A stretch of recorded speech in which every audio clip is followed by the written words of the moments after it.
Hello guys, स्वागत है आपका जिब्रान फिटनेस में, जहां पर हमारा गोल है आपको और आपकी फैमिली को हेल्दी एंड स्ट्रॉन्ग बनाना। तो आज हम बॉडी टाइप्स के बारे में बात करेंगे।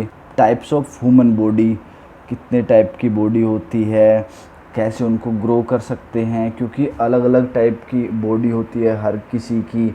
तो हर कोई सेम डाइट नहीं ले सकता, हर कोई सेम वर्कआउट नहीं कर सकता। अगर बेस्ट रिजल्ट चाहिए तो उसको अपनी जो बॉडी है उसी के हिसाब से ट्रेनिंग करनी पड़ेगी, उसी के हिसाब से डाइट लेनी पड़ेगी, तभी आपको बेस्ट रिज़ल्ट मिलेंगे। क्योंकि कई बंदे बोलते हैं कि हम डाइट भी ले रहे हैं, हम वर्कआउट भी कर रहे हैं, तब भी रिज़ल्ट नहीं आ रहे।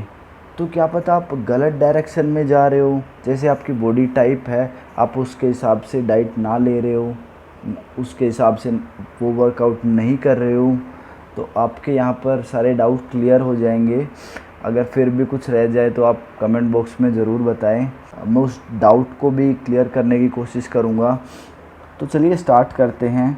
सबसे पहले बॉडी टाइप्स, 3 टाइप की बॉडी होती है। First ectomorph, second endomorph, third है मीजोमॉर्फ। अब हम समझते हैं कि एक्टोमॉर्फ क्या होते हैं, एंडोमॉर्फ क्या होते हैं, मीजोमॉर्फ क्या होते हैं। सबसे पहले तो आप ये पिक्चर देख लीजिए, आपको समझ में आ जाएगा कि एक्टोमॉर्फ कौन से होते हैं, एंडोमॉर्फ कौन से होते हैं, मीजोमॉर्फ कौन से होते हैं। इससे आपको थोड़ी बहुत समझ आ जाएगी। उसके बाद मैं कुछ पॉइंट्स बताऊंगा, तो आप उससे भी हिसाब लगा सकते हो कि आपकी बॉडी किस टाइप की है, तो आपको किस टाइप का वर्कआउट करना है, किस टाइप की डाइट लेनी है। तो मैं आपको बताऊंगा। आप पहले ये पिक्चर देख सकते हैं। तो चलिए स्टार्ट करते हैं। सबसे पहले एक्टोमॉर्फ। एक्टोमॉर्फ, जब भी आपके माइंड में एक्टोमॉर्फ वर्ड आए तो उसका मतलब है जो पतले होते हैं, जो स्किनी होते हैं। ये जनरली लंबे मिलेंगे और पतले मिलेंगे, मतलब इतना ज़्यादा इनके अंदर वेट नहीं होगा। Skinny people are ectomorph people, we can see like that. So उनका हाई मेटाबॉलिज्म होगा, तो कैलोरी वो जल्दी जल्दी बर्न करेंगे। हाई मेटाबॉलिज्म का मतलब है कैलोरीज जल्दी जल्दी बर्न करना।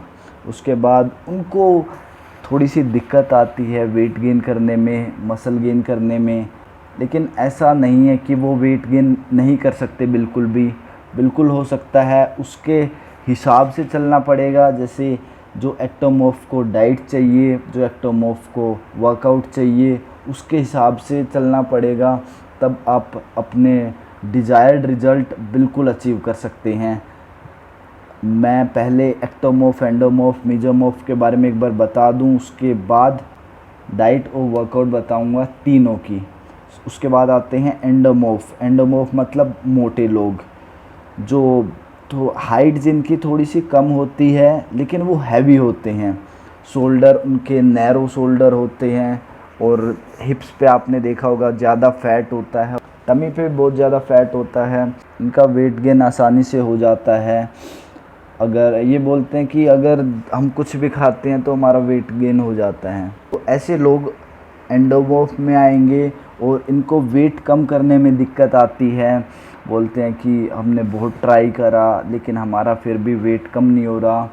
वही रीज़न है कि जैसे जो एंडोमॉर्फ को डाइट चाहिए, वर्कआउट चाहिए, उसी के हिसाब से अगर चलेंगे तो बिल्कुल आप वेट लॉस कर सकते हो, कोई दिक्कत नहीं है। लेकिन एक बात और कहनी पड़ेगी, जो एंडोमॉर्फ होते हैं उनमें स्ट्रेंथ अच्छी खासी होती है, वो अच्छा खासा वेट उठाएंगे जिम में जाएंगे तो। सो ये प्लस पॉइंट एंडोमॉर्फ का। उसके बाद है मीजोमॉर्फ। आप इसको लकी बॉडी टाइप भी कह सकते हैं, क्योंकि इसमें परफेक्ट बैलेंस होता है मसल का और फैट का। वो ना तो ज़्यादा स्किनी होते हैं, ना ज़्यादा हैवी होते हैं, परफेक्ट बॉडी होती है। के साथ साथ वो मस्कुलर भी होते हैं, इसलिए मैं लकी बॉडी टाइप बोल रहा था मीजोमॉर्फ को। और ये आसानी से वेट गेन कर लेते हैं, आसानी से वेट कम कर लेते हैं। इनको ज़्यादा स्ट्रगल नहीं करना पड़ता अपने जो भी गोल्स हैं उनको अचीव करने के लिए। डाइट वर्कआउट कैसी होनी चाहिए एक्टोमॉर्फ के लिए। एक्टोमॉर्फ मीन्स पतले लोग, स्किनी। अगर कार्डियो की बात करें तो 15 से 20 मिनट कार्डियो करनी है हफ्ते में 2 बार। इनको हैवी वेट उठाने की कोशिश करनी है, कंपाउंड मूवमेंट पे फोकस करना है। कंपाउंड मूवमेंट मतलब स्क्वाट, डेडलिफ्ट, बेंच प्रेस, इनको हम कंपाउंड मूवमेंट बोलते हैं। अगर हम रैप रेंज की बात करें तो 6 to 10 की रैप रेंज होनी चाहिए, और रेस्ट इनको थोड़ा सा ज़्यादा लेना पड़ेगा। अगर इनके ट्रेनिंग सेशन की बात करें तो इनको 3 से 4 दिन हफ्ते में ट्रेनिंग करनी है।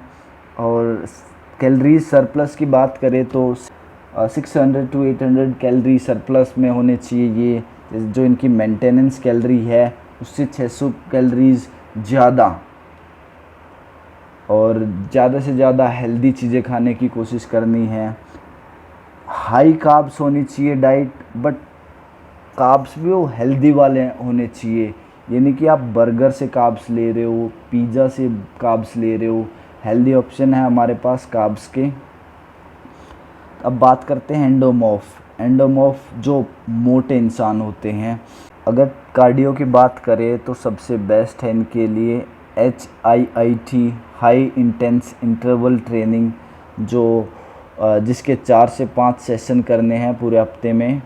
और अगर वेट की बात करें तो heavy to moderate strength training होगी। कोशिश करनी है हैवी वेट उठाने की, और एक्सरसाइज आइसोलेशन वाली भी करनी है, कंपाउंड मूवमेंट भी करनी है। अगर रैप रेंज की बात करें तो 12 से 15 रैप निकालने हैं, जिसमें ड्रॉप सेट भी इंक्लूड होंगे। ड्रॉप सेट आपको पता है, जैसे एक सेट लगाया उसके बाद तुरंत दूसरा सेट लगाना है वेट कम करके। सुपर सेट उनको बोलेंगे, जैसे एक साथ 2 से 3 एक्सरसाइज करते हैं।